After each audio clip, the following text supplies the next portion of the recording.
Hi everyone, study IQ के learning platform पे आप सबका स्वागत है। आज हम उत्तराखंड के मई 2021 के करंट अफेयर्स का फर्स्ट पार्ट करेंगे। हम अपना करंट अफेयर वीकली कवर करते हुए आ रहे हैं फ्रॉम नवंबर 2020 और हमने लेटेस्ट इकोनॉमिक सर्वे और बजट भी कंप्लीट किया है उत्तराखंड का। ये करंट अफेयर आपके आने वाले उत्तराखंड के डिफरेंट गवर्नमेंट एग्जाम्स के लिए यूज़फुल होगा। मेरा नाम रवनीत कौर है। शुरू करते हैं वीडियो को।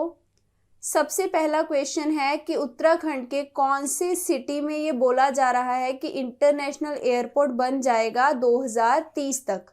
2030 तक एक और इंटरनेशनल एयरपोर्ट आएगा, कौन सी जगह पे ये आप बताएंगे उत्तराखंड की। बहुत इंपॉर्टेंट क्वेश्चन है, तो ध्यान रखेंगे। हरिद्वार में बोला जा रहा है कि चारधाम यात्रा को और भी बूस्ट करने के लिए वहाँ पे एक इंटरनेशनल एयरपोर्ट 2030 तक बना दिया जाएगा और इसके लिए 1000 एकड़ का जो लैंड है वो ऑलरेडी हायर कर लिया गया है। नेक्स्ट क्वेश्चन बहुत इंपॉर्टेंट पर्सनैलिटी पे है। आपको बताना है मास्टर ऑफ कुमाऊं लिटरेचर किन्हें कहा जाता है। ये बहुत इंपॉर्टेंट उपाधि है, आपसे डायरेक्टली सीधा पूछा जा सकता है। ये न्यूज़ में क्यों थे? क्योंकि जिनको मास्टर ऑफ कुमाऊं लिटरेचर कहा जाता है इनका अभी अभी निधन हो चुका है।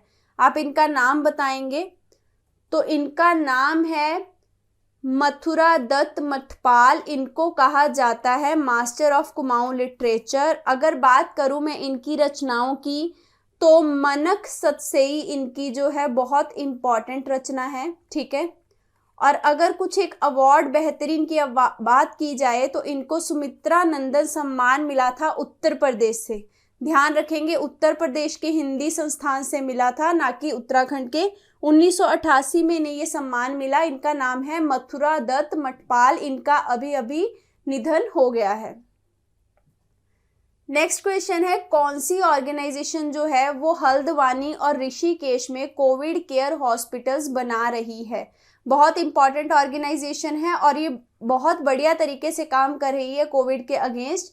तो ये आपकी DRDO है, यानी कि डिफेंस रिसर्च डेवलपमेंट ऑर्गेनाइजेशन, जो कि कहाँ कहाँ हॉस्पिटल्स बना रही है कोविड केयर के। देखिए, डिस्ट्रिक्ट याद रखेंगे, पूछा जा सकता है DRDO कौन कौन से 2 डिस्ट्रिक्ट में कोविड केयर हॉस्पिटल बना रही है। तो एक आपका हल्द्वानी में बना रही है और एक आपका ऋषिकेश में बना रही है उत्तराखंड में, ठीक है। अगला क्वेश्चन कहता है कि 172 हेक्टेयर से अगर हम कंपेयर करें पिछले साल से, तो इस साल कितने हेक्टेयर्स ऑफ फॉरेस्ट लैंड जो है वो उत्तराखंड का फॉरेस्ट फायर से इफेक्ट हुआ है। देखिए, पिछले साल 172 हेक्टेयर लैंड जो था वो फॉरेस्ट फायर की चपेट में आया था। ये देखिए, आप फोटो देख सकते हैं। इस साल ये कितना हेक्टेयर है जो कि फॉरेस्ट फायर से इफेक्ट हो चुका है। फॉरेस्ट फायर एक मेजर इशू है जिसको एड्रेस करना बहुत ज़रूरी है। हमने अपने पिछले करंट अफेयर में देखा था कि हाई कोर्ट ने ये बोला है कि उत्तराखंड की गवर्नमेंट को क्लाउड सीडिंग की टेक्निक यूज़ करनी चाहिए, जिसके थ्रू आर्टिफिशियल रेन करवा के फॉरेस्ट फायर की प्रॉब्लम को हैंडल किया जा सके। तो पिछले साल 172 हेक्टेयर फॉरेस्ट फायर थी, इस साल कितने हेक्टेयर है? ये बहुत ही ज़्यादा है। 1290 हेक्टेयर अप्रॉक्सीमेटली इस साल फॉरेस्ट फायर से आपका जो फॉरेस्ट है वो इफेक्ट हो चुका है। तो ये बहुत बड़ी त्रासदी है, इसको ध्यान देना पड़ेगा। अगला question him nature learning centre पे है। इसका पर्पस है बायोडाइवर्सिटी और इकोलॉजी को कंजर्व करना। आपको बताना है कि ये किस चीज़ की बायोलॉजी, इकोलॉजी, बायोडाइवर्सिटी को प्रिजर्व करने की बात करता है आपका हिम नेचर लर्निंग सेंटर। ये आपका हिमालयस की बात कर रहा है। हिम नेचर का मतलब क्या हुआ कि हिमालय का नेचर समझेंगे हम, उसी के अकॉर्डिंग काम करेंगे ताकि इकोलॉजी को और भी ज़्यादा एफिशिएंट बनाया जा सके, उसको प्रिजर्व किया जा सके और सस्टेनेबल ग्रोथ को इंश्योर किया जा सके, ठीक है। ये हिम नेचर लर्निंग सेंटर अगर आपसे पूछा जाता है कि कितनी स्टेट्स में सेटअप किए जा रहे हैं, तो ये आपके 6 स्टेट्स में सेटअप किए जा रहे हैं। पहले फेज में अगर आप ध्यान देंगे तो हिमाचल प्रदेश, असम, मणिपुर, त्रिपुरा, नागालैंड और सिक्किम है जिस जगह पे ये सेटअप किए जाएंगे। ध्यान रखेंगे, पहले फेज में उत्तराखंड नहीं है, बहुत इंपॉर्टेंट पॉइंट है। हिमालयस की बात हो रही है लेकिन पहले फेज में उत्तराखंड में सेटअप नहीं किया जा रहा और टोटल अभी 6 स्टेट्स डिसाइड हुए हैं जिसमें उत्तराखंड नहीं है। तो हिम नेचर लर्निंग सेंटर आपका हिमालयस की इकोसिस्टम को प्रिजर्व करने से रिलेटेड है। अगला क्वेश्चन बहुत इंपॉर्टेंट है, इंटरनेशनल नर्सिस डे के बारे में है। ये हर साल मई को सेलिब्रेट होता है, तो आप बताएंगे कितनी मई को हम ये सेलिब्रेट करते हैं। ध्यान रखेंगे इसका थीम भी बहुत इंपॉर्टेंट है। क्यों इंपॉर्टेंट है? क्योंकि कोविड के टाइम हमारे जो फ्रंट लाइन वर्कर हैं उनमें नर्सिस जो थी उन्होंने बहुत ही मेजर रोल प्ले किया। ठीक है, तो नर्सिस को बहुत ज़्यादा कंट्रीब्यूशन जाता है पैंडेमिक के टाइम भी डटे रहने का, इसलिए ये डे इम्पॉर्टेंट है। ये हर साल आपका कब सेलिब्रेट होता है? 12 मई को सेलिब्रेट होता है। तो इसका थीम था इस साल का nurses a voice to lead a vision for future health care. सब कुछ इन्हीं पे डिपेंडेंट था इस बार पैंडेमिक पे, तो इनकी इंपॉर्टेंस इससे समझ में आई। और ये 12 मई को क्यों सेलिब्रेट किया जाता है? क्योंकि इस दिन आपकी जो फ्लोरेंस नाइटिंगेल हैं इनका बर्थडे होता है। ठीक है, ये बहुत ही बढ़िया नर्स थी, इन्होंने क्रीमियन वॉर में बहुत लोगों की मदद करी थी। ठीक है, और इनको लेडी विद द लैंप भी कहा जाता है। तो इनका बर्थडे होता है फ्लोरेंस नाइटिंगेल जी का 12 मई को, जिस दिन हम इंटरनेशनल नर्सिस डे सेलिब्रेट करते हैं। नेक्स्ट क्वेश्चन है, यूनियन कैबिनेट ने आईटीबीपी का यानी कि Indo Tibetan border police force का लैंड जो है वो उत्तराखंड को देने की मंजूरी दे दी है। और ये लैंड उत्तराखंड को क्यों दिया जा रहा है? क्योंकि एक रोपवे बनाया जा रहा है। आपको उस रोपवे का नाम बताना है जिसके लिए आईटीबीपी का ये लैंड उत्तराखंड को मिला है। तो ये जो आपका रोपवे है ये दून मसूरी मतलब देहरादून और मसूरी को कनेक्ट करने का रोपवे है, ताकि डिस्टेंस जो है वो कम हो सके, प्लस टूरिस्ट जो हैं वो आसानी से देहरादून से मसूरी जा पाएं और आराम से एंजॉय कर पाएं। इसलिए ये दून मसूरी रोपवे के लिए आईटीबीपी से जो लैंड है वो ले लिया गया है। नेक्स्ट क्वेश्चन है, आईडीबीपीएल का एक ऑक्सीजन प्लांट है, इसको बहुत सालों बाद क्या किया जा रहा है? रिवाइव किया जा रहा है। क्यों किया जा रहा है? क्योंकि हर एक जगह पे पैंडेमिक के चलते ऑक्सीजन की शॉर्टेज देखने को मिली है। ठीक है, इसको एड्रेस करने के लिए अब उत्तराखंड में भी ये जो प्लांट था जो बंद पड़ा हुआ है उसको रिवाइव करेंगे।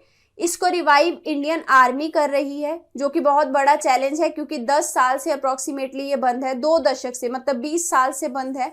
ये प्लांट कहाँ पे है ये आप बताएंगे। बहुत इंपॉर्टेंट न्यूज़ है, आईडीबीपीएल ऑक्सीजन प्लांट उत्तराखंड में कहाँ है जिसको आर्मी रिवाइव कर रही है? तो ये आपका ऋषिकेश में है। इंपॉर्टेंट क्वेश्चन है, ध्यान रखेंगे। नेक्स्ट क्वेश्चन है, उत्तराखंड की आपको 2 फीमेल क्रिकेटर्स के नाम बताने हैं। ठीक है, इनको क्या कर लिया गया है? इनको ओडीआई और टी20 सीरीज जो कि इंग्लैंड में खेली जाएगी उसके लिए चूज किया गया है, जो कि बहुत बड़ी अचीवमेंट है। तो इनका नाम क्या है? ये आपकी हैं एकता बिष्ट और स्नेह राणा जी। इन दोनों को, ये क्रिकेटर हैं, इन दोनों को ओडीआई के लिए इंग्लैंड सीरीज के लिए चूज किया गया है।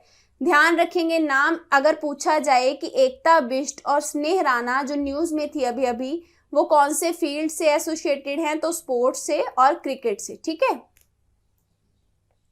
अगला क्वेश्चन है, मदर गंगाज इनकारनेशन डे मतलब माँ गंगा का अवतरण दिवस, जब वो धरती पे अवतरित हुई थी, ये जो है वो सेलिब्रेट किया गया बहुत ही सिंप्लिसिटी के साथ पूजा अर्चना करके। किस जगह पे सेलिब्रेशन हुआ इस डे का आप बताएंगे? तो ये आपका हरिद्वार में सेलिब्रेट हुआ। हर की पौड़ी पे ये पूजा के साथ जो इनकारनेशन डे है उसको सेलिब्रेट किया गया। वर्ल्ड हाइपरटेंशन डे के बारे में नेक्स्ट क्वेश्चन है, ये हर साल मई की कौन सी डेट को सेलिब्रेट होता है ये आप बताएंगे। हाइपरटेंशन एक बहुत बड़ा इशू है, क्योंकि अगर आपको हाई बीपी का प्रॉब्लम होता है तो मैक्सिमम चांस रहता है कि आपको कार्डियोवैस्कुलर डिसीज जो है वो हो सकते हैं। हार्ट रिलेटेड इशू सबसे ज़्यादा बीपी से ओरिजिनेट होते हैं, इसलिए हाइपरटेंशन पे ध्यान देना बहुत ज़रूरी है। और खासकर कोविड के टाइम पे इस हाइपरटेंशन पे ज़्यादा फोकस गया, क्योंकि जिनके भी बीपी फ्लक्चुएट होते थे, हार्ट के इशू थे, उनकी कोविड से जो रिकवरी है वो बहुत ही टफ रही है। ठीक है, इसके चलते ये डे भी हमारे लिए इम्पॉर्टेंट है। ये हर साल कब सेलिब्रेट होता है? तो ये आपका 17 मई को सेलिब्रेट किया जाता है। नेक्स्ट क्वेश्चन WHO की फिगर्स के बारे में है। आपको बताना है WHO ने क्या कहा है कि पूरे दुनिया में कितने करोड़ लोग हैं जो हाइपरटेंशन से सफ़र कर रहे हैं अकॉर्डिंग टू WHO। बहुत इंपॉर्टेंट क्वेश्चन है, डायरेक्ट डाटा पूछा जा सकता है। हाइपरटेंशन अभी लेटेस्ट न्यूज में रेगुलर चल रहा है पैंडेमिक की वजह से। ध्यान रखिए, हेल्थ रिलेटेड क्वेश्चन बहुत इंपॉर्टेंट हो गए हैं हमारे एग्जाम के लिए, क्योंकि पैंडेमिक की वजह से कुछ और न्यूज में नहीं चल रहा है, ज्यादा से ज्यादा हेल्थ रिलेटेड इश्यूज ही चल रहे हैं। तो WHO ने कहा है कि अराउंड द वर्ल्ड अप्रोक्सीमेटली आपके 213 करोड़ लोग हैं जिनको हाइपरटेंशन का प्रॉब्लम है। और अगर बात करें इंडिया की, तो स्पेसिफिकली इंडिया में ही 200 मिलियन से ज्यादा लोग जो हैं उनको क्या है, हाइपरटेंशन, हाई बीपी का इशू है। ठीक है, नेक्स्ट क्वेश्चन है, ब्लू अम्ब्रेला किनका मेजर वर्क है? जिनका आप फोटो देख रहे हैं इनको आप जानते होंगे। ब्लू अम्ब्रेला आपकी जो रचना है ये रस्किन बॉन्ड जी की है। ये न्यूज में क्यों आई और ये क्यों थे न्यूज में? क्योंकि इन्होंने हाल ही में अपना बर्थडे जो है वो सेलिब्रेट किया अपनी फैमिली के साथ। वैसे ये अपना बर्थडे मसूरी में अपने फैंस के साथ सेलिब्रेट करते हैं, लेकिन कोविड की वजह से इन्होंने फैमिली के साथ ही सेलिब्रेट किया। ठीक है, और ये बेसिकली कहाँ के हैं? ये कसौली के। ठीक है, कसौली में इनका बर्थ हुआ था, हिमाचल प्रदेश में। वहां से ये मसूरी आके रहने लग गए। अगर बात की जाए कि इनको इनकी कौन सी रचना के लिए साहित्य अकेडमी अवार्ड मिला था, ये इंपॉर्टेंट क्वेश्चन बन सकता है। देखिए, जो ब्लू अम्ब्रेला है, ये सारे इनके बर्थडे की डिटेल है, ये सब न्यूज में था, तो क्वेश्चन कैसे भी आ सकता है। साहित्य अकेडमी जो आपका अवार्ड है, इनको इनकी कौन सी रचना के लिए दिया गया? तो वो इनकी रचना थी our trees still grow in Dehra. ठीक है, तो ये इनकी इस रचना के लिए इनको साहित्य अकेडमी अवार्ड से नवाजा गया। नेक्स्ट क्वेश्चन है सिंगताली ब्रिज के बारे में। ये जो ब्रिज है ये कौन सी 2 डिविजन्स के बीच में डिस्टेंस जो है वो रिड्यूस करेगा स्टेट की? हम सबको पता है उत्तराखंड में पहले 2 डिवीजन थी, अब 3 हो गई हैं। ये हमने अपने पुराने करंट अफेयर्स में देखा है कि 3 डिवीजन हैं और हर एक डिवीजन के अंदर कितने आपके डिस्ट्रिक्ट हैं। ये सारे क्वेश्चन मैंने कवर किए हैं पुराने करंट अफेयर्स में। तो देखिए, ये जो आपका सिंगताली ब्रिज है ये कौन सी 2 आपकी डिवीजन में डिस्टेंस कम करेगा? तो ये आपका गढ़वाल और कुमाऊं में डिस्टेंस कम करेगा। ठीक है, अगर पूछा जाए ये ब्रिज कनेक्ट किसको कर रहा है, तो पहली बात ये गंगा पे बनने वाला ब्रिज है, गंगा रिवर पे। ठीक है, और ये आपका सिंगताली कहाँ पे है? टेहरी में। ठीक है, तो ये आपका टेहरी को पौड़ी से कनेक्ट करेगा, पौड़ी गढ़वाल से। पौड़ी गढ़वाल का कौन सा इलाका इससे कनेक्ट होगा? यमकेश्वर। ठीक है, तो यमकेश्वर को ये किससे कनेक्ट करेगा? सिंगताली से, जो कि टेहरी में है। और कौन सी डिवीजन का डिस्टेंस कम होगा? कुमाऊं और गढ़वाल का। नेक्स्ट क्वेश्चन भी बहुत इंपॉर्टेंट है। बिहार की एक रेजिडेंट हैं जो कि वेट सॉइल एनजीओ के साथ काम करती हैं। इन्होंने नैनीताल के महरौडा विलेज में क्या किया है? अर्थक्वेक रेजिस्टेंट हाउस बनाए हैं। ये देखिए, आप देख पा रहे हैं, बहुत ही सुंदर घर बनाए हैं और ये अर्थक्वेक रेजिस्टेंट है। ये इन्होंने इसलिए भी बनाए क्योंकि जब 1991 में उत्तरकाशी में अर्थक्वेक आया था तो उसने इंपॉर्टेंस बताई थी कि हमें अर्थक्वेक रेजिलिएंट इंफ्रास्ट्रक्चर बनाना चाहिए। ये जो आपके हाउस हैं ये मड से बने हैं, प्लस इसमें वुड का यूज हुआ है जैसे फॉरेन में होता है। ठीक है, और ऐसा नहीं है कि ये टिकाऊ नहीं है, ये बहुत ही रिलायबल घर हैं। ठीक है, ज्यादा लंबे समय तक टिकने वाले घर हैं। आपको इनका नाम बताना है, या फोटो में देख पा रहे हैं जिन्होंने ये इनिशिएटिव लिया। देखिए, इनका नाम देके पूछा जा सकता है कि इन्होंने कौन से डिस्ट्रिक्ट में ये घर बनाने की शुरुआत करी, तो नैनीताल में इन्होंने बनाए हैं। और ये बेसिकली कहाँ की हैं अगर पूछा जाए तो बिहार की हैं। इनका नाम है शगुन सिंह जी। ठीक है, इन्होंने नैनीताल के महरौडा विलेज में अर्थक्वेक रेजिस्टेंट हाउस जो है वो डेवलप किए। So that is it for today's lecture. I hope आपको वीडियो समझ लगा होगा। अगर आपकी कोई भी क्वेरी हो तो आप इन कॉन्टेक्ट नंबर्स पे कॉन्टेक्ट कर सकते हैं। पढ़ते रहिए। All the best. Thank you very much.